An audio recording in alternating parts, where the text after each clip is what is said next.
kondisyon na pinag-iasama nila kontra sa Kuwait National Football Team na Al-Ashraf.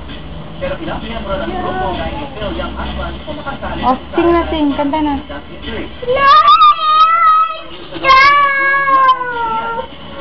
Sabi kahit yung bumusang wala na hindi nito naawat ang training.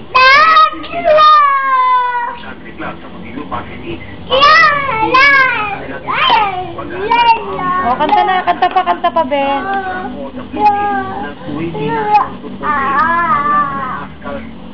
Sige na, kanta pa.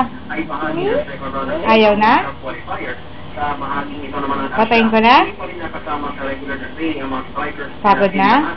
At ang Gildirado ay sa therapy ng ASCAL sa regular training si Phil matapos nga pagalingin ang kanya na hamstring injury habang sigurado ay alamin daw sa doktor kung maaari na siyang sumali sa regular training.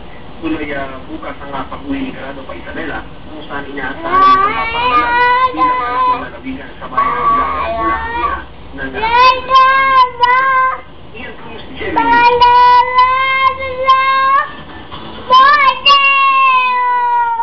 Naging makasaysayan para sa New York Yankees ang naging laban nila kontra Tampa Bay Rays itong weekend.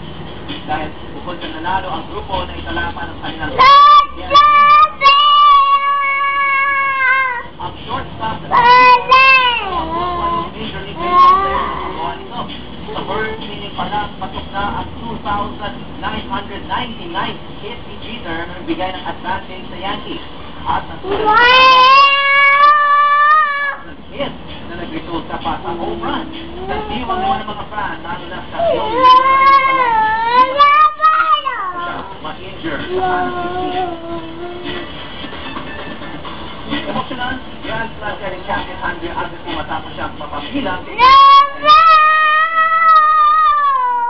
dahil dinulahan ito ng kanyang pamilya. Naroon ang kanyang asawa na Hall of Famer din at si former world number 1 Steffi Graf at ang Iranian immigrant. Jaded, ni Agassi ang mga problemang dinanas niya habang nasagsagan ang kanyang career sa paggamit niya ng inigas at droga.